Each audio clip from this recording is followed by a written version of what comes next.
Hello guys, चलिए आज हम लोग स्टार्ट करने जा रहे हैं।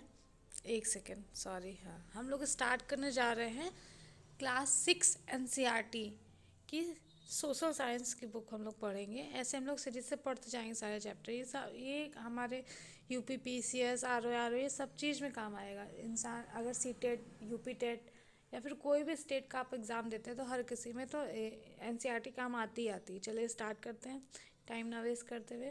पहला चैप्टर है प्रारंभिक कथन। क्या, कब, कहाँ और कैसे। ये बैठी देखी लड़की है, ये अखबार पढ़ रही थी। अचानक इसकी जो नज़र होती है एक सुर्खी पे पड़ती है जिस पे लिखा होता है 100 साल पहले। वो सोचने लगती है कि कोई कैसे जान सकता है कि क्या चीज़ कितने वर्षों पहले हुई है। ये हम इस चैप्टर में यही पढ़ेंगे कि कैसे पुराने समय में कैसे क्या हुआ और कैसे कैसे हम आगे बढ़ते गए। चलिए स्टार्ट करते हैं।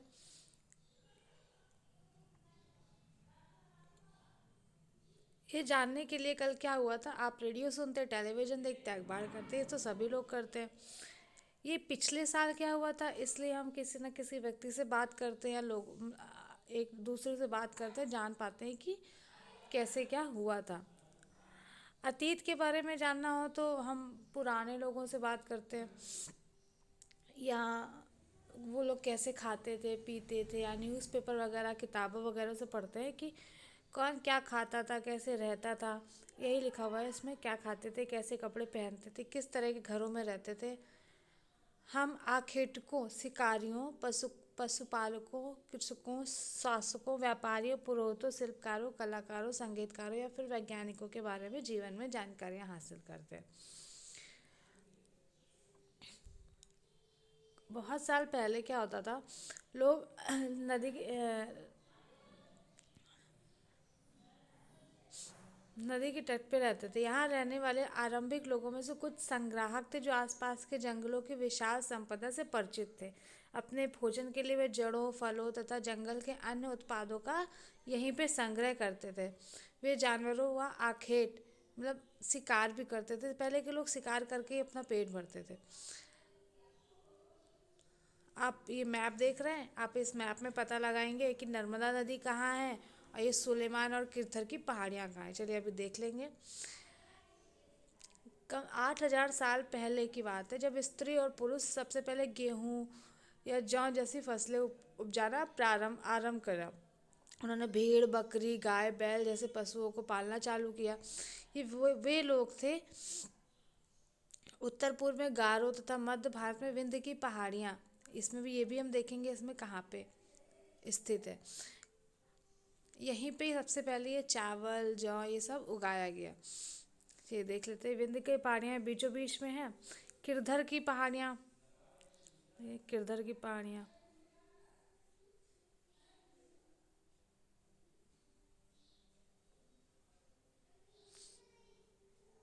ये किरधर की पहाड़ियाँ इधर पाकिस्तान अफगानिस्तान के क्षेत्र में, इधर किरधर और सुलेमान की पहाड़ियाँ हैं। चलिए आप ये मैप देख लीजिएगा ड्रैग करके, हम आगे पढ़ते हैं। और सारी नदियों के बारे में, उनकी जितनी भी सहायक नदियाँ उनके बारे में भी देखेंगे। लगभग 47,000 वर्ष पूर्व इन नदियों के किनारे कुछ आरंभिक नगर फले फूले। गंगा व इनकी सहायक नदियों के किनारे तथा समुद्र तटवर्ती इलाकों में नगरों का विकास लगभग 2500 वर्ष पूर्व हुआ था। गंगा के दक्षिण में इन नदियों के आसपास का क्षेत्र प्राचीन काल में मगध, जिसको वर्तमान में बिहार बोलते हैं, के नाम से जाना जाता था। इसके शासक बहुत शक्तिशाली थे और उन्होंने एक विशाल राज्य स्थापित किया था। देश के अन्य हिस्सों में भी ऐसे राज्यों की स्थापना की गई थी। लोगों ने सदैव उपमहाद्वीप के एक हिस्से से दूसरे हिस्से तक यात्रा की। कभी कभी हिमालय जैसे ऊंचे पर्वतों, पहाड़ियों, रेगिस्तान, नदियों तथा समुद्रों के कारण यात्रा जोखिम भरी होती थी।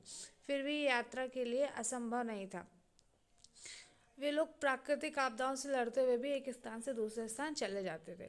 कभी कभी सेनाएं दूसरे क्षेत्रों पर विजय हासिल करने के लिए जाती थी। इसके अतिरिक्त व्यापारी भी एक स्थान से दूसरे स्थान मूल्यवान वस्तुओं को ले लेके जाते थे। धार्मिक गुरु शिक्षा के लिए, लोगों को सलाह देने के लिए एक स्थान से दूसरे स्थान तक जाते थे। कुछ लोग नए और रोचक स्थानों की खोज के लिए उत्सुकतावश जाते थे। इस तरह उन्हें एक जगह से दूसरे जगह के लोगों के बारे में, उनके विचारों के बारे में उन्हें जानने का अवसर मिलता था। पहाड़ियाँ, पर्वत और समुद्र इस उपमहाद्वीप की प्राकृतिक सीमा का निर्माण करते हैं। हालांकि लोगों के लिए इन सीमाओं को पार करना आसान नहीं था। उन्होंने ऐसा चाहा वे ऐसा कर सके, वे पर्वतों को ऊंचाई को छू सके और गहरे समुद्रों को पार कर सके। उपमहाद्वीप के बाहर से कुछ लोग यहाँ आए और यहीं बस गए। लोगों के इस आवागमन से हमारी संस्कृति परंपराओं को समृद्ध मिला किया। कई सौ वर्षों से लोग पत्थर को तराशने, संगीत रचने और यहाँ तक कि भोजन बनाने के नए तरीकों के बारे में एक दूसरे के विचारों को अपनाते थे। हमारे देश का नाम भारत कैसे पड़ा, चलिए देख लेते हैं। हमें अपने देश इंडिया और भारत के नामों का प्रयोग करते हैं अपने देश के लिए। इंडिया शब्द इंडस से निकला हुआ है, जिसे संस्कृत में सिंधु कहा जाता था। अपने एटलस में ईरान तथा यूनान का पता लगाइए। आप लोग एटलस खरीद लीजिए, उसमें ये मार्क करते हुए चलिए। 2500 वर्ष पूर्व उत्तर पश्चिम की ओर से आने वाली ईरानियों और यूनानियों ने सिंध को हिदोस अथवा इंदोस और इस नदी के पूर्व में स्थित भूमि प्रदेश को इंडिया कहा। भारत नाम का प्रयोग उत्तर पश्चिम में रहने वाले लोगों के एक समूह के लिए किया जाता था। इस समूह के उल्लेख संस्कृत की आरंभिक लगभग 3500 वर्ष पुरानी कृति ऋग्वेद में भी मिलता है। बाद में इसका प्रयोग देश के लिए भी होने लगा। ऋग्वेद के बारे में हम अगले चैप्टरों में पढ़ेंगे। अतीत के बारे में कैसे हम जानते हैं? ऋग्वेद जैसे पुरानी पुस्तकों, पांडुलिपियों, इनसे हम अपने अतीत के बारे में जान सकते हैं। ये सब हाथ से लिखी होने के कारण इसे पांडुलिपि कहा जाता था। अंग्रेजी में पांडुलिपि के लिए प्रयुक्त होने वाला मैन्युस्क्रिप्ट शब्द लैटिन शब्द मैनु, जिसका अर्थ हाथ से निकला है। ये पांडुलिपियां प्रायः ताड़पत्रों तथा हिमालय क्षेत्र में उगने वाले भुज्र नामक पेड़ की छाल के विशेष तरीके से तैयार भोजपत्र पर लिखी जाती थी। ये देखिए, एक ताम्रपत्री का ये पेड़ है, ये इस पे ऐसे लिखा होता था पहले। ये कौन सी लिपि में लिखा हुआ है ये पता हुआ नहीं है, लेकिन ये 1000 वर्ष पूर्व का है। चलिए आगे। इतने वर्षों में इनमें से कई पांडुलिपियों को कीड़े ने खा लिया तथा कुछ नष्ट कर दी गई। फिर भी ऐसी कई पांडुलिपियां आज भी उपलब्ध हैं। प्रायः ये पांडुलिपियां मंदिरों और विहारों में प्राप्त होती हैं।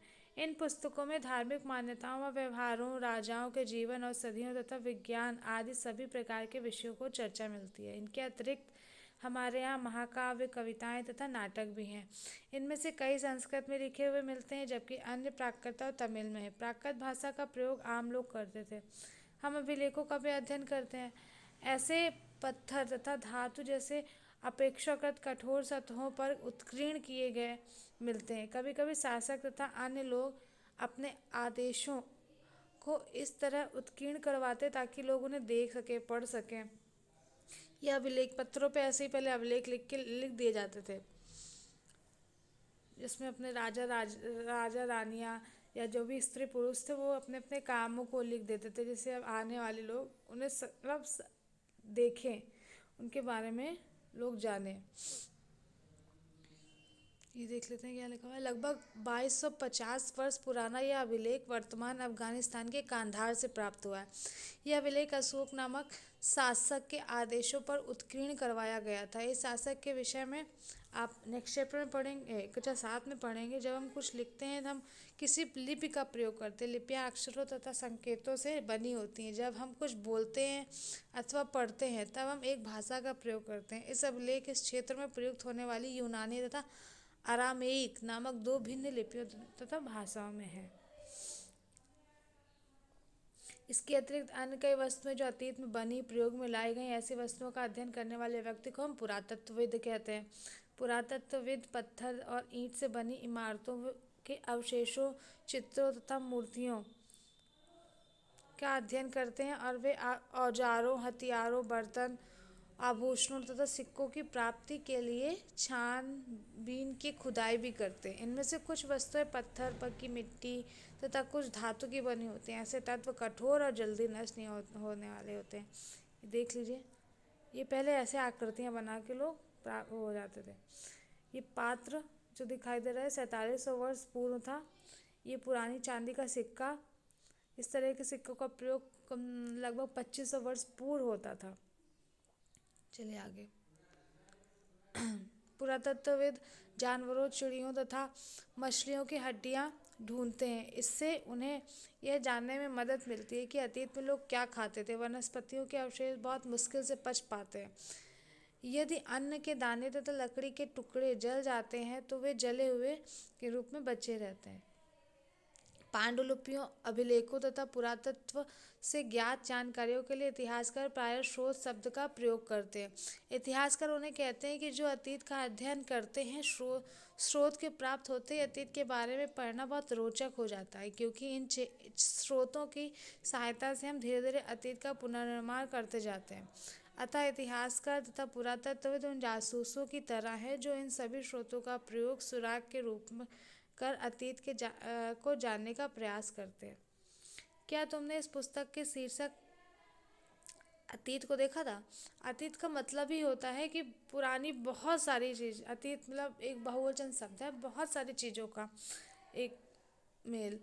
ये बताने के लिए किया गया है कि अतीत में लोग क्या क्या चीज़ करते थे, जैसे क्या पालते थे, क्या खाते थे, किस तरह रहते थे, कहाँ कैसे एक जगह से दूसरे स्थान जाते थे, कौन कौन से रीति रिवाज का पालन करते थे, अपने जीवन यापन कैसे करते थे।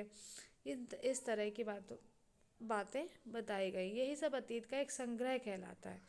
इसके अतिरिक्त एक अन्य तरह का भेद है, उस समय शासक अपने विजयों का लेखा जोखा रखते थे। यही कारण है कि हम उन शासकों तथा उनके द्वारा लड़ी जाने वाली लड़ाइयों के बारे में बहुत कुछ जानते हैं, जबकि शिकारी, मछुआरे, संग्राहक, कृषि तथा पशुपालक जैसे आम आदमी प्रायः अपने कार्यों का लेखा जोखा नहीं रखते थे। पुरातत्व की सहायता से हमें उनके जीवन को जानने में मदद मिलती है। हालांकि अभी भी इनके बारे में बहुत कुछ जाना शेष है। हाँ, पहले राजा और महाराजा लोग अपना कुछ भी जीते तो उन्होंने अपना शिलालेख बनवा दिया जिससे हम उनके बारे में जान सकते हैं, लेकिन उसी जगह वो शिकारी, मछुआरा या व्यापारी वो कैसे रहते थे उनके बारे में वो तो अपना लेखा जोखा नहीं रख पाते थे, इसलिए हम उनके बारे में इतनी आसानी से नहीं जान सकते। चलिए आगे पढ़ते हैं। वर्ष की गणना ईसाई, हम जानते हैं कि ईसा मसीह का जन्म जो था उसके बाद के सालों को हम एडी, एना डोमनी या ईसवी इस नाम से जानते हैं। उसके पहले के नाम को ईसा पूर्व या बिफोर क्राइस्ट बर्थ, BCE इस नाम से जानते हैं। चलिए, ईसा मसीह के जन्म की पूर्व की सभी तिथियों को ईसा पूर्व, ईसा से पहले के रूप में जानी जाती है। चलिए आगे। तिथियाँ अंग्रेजी में BC, हिंदी में ईसा पूर्व का तात्पर्य बिफोर क्राइस्ट होता है। कभी कभी तुम तिथियों के पहले AD हिंदी में लिखा हुआ पाते होगे, तो इसका मतलब है एना डोमिनी नामक दो लैटिन शब्दों से बना हुआ। इसका मतलब है ईसा मसीह के जन्म के वर्ष के बाद। कभी कभी AD की जगह CE या BC की जगह CE का प्रयोग हो जाता है। CE अक्षरों का प्रयोग एरा, कॉमन एरा और BC बिफोर कॉमन एरा के लिए यूज़ होता है। विश्व के अधिकांश देशों में अब इसी कैलेंडर का यूज़ होता है, तो यही इसका यूज़ सामान्य हो गया। भारत में तिथियों के रूप में लगभग 200 वर्ष पूर्व आरंभ हुआ था। हम जानते हैं कि हम हिंदी में शक जो कैलेंडर होता है उसका यूज़ करते हैं। वो हमारा स्टार्ट हुआ था 78 AD से। तो अगर हम उसको निकालें कि इस समय उस कैलेंडर के हिसाब से कौन सा साल चल रहा है, तो जो साल चल रहा है उसमें से आप 78 माइनस कर दीजिए तो वही साल आ जाएगा। अभी हम करेंगे तो आएगा ये 1946 संवत। चलिए, इसी के साथ ही चैप्टर ख़त्म होता है। आप एक्सरसाइज कर लीजिएगा, देख लीजिए। चलिए, थैंक यू। अच्छा लगा हो तो please like, subscribe and comment ज़रूर करिएगा। इससे हमें आगे जैसे वीडियो बनाएंगे तो उससे बहुत ही अच्छा लगेगा। Thank you.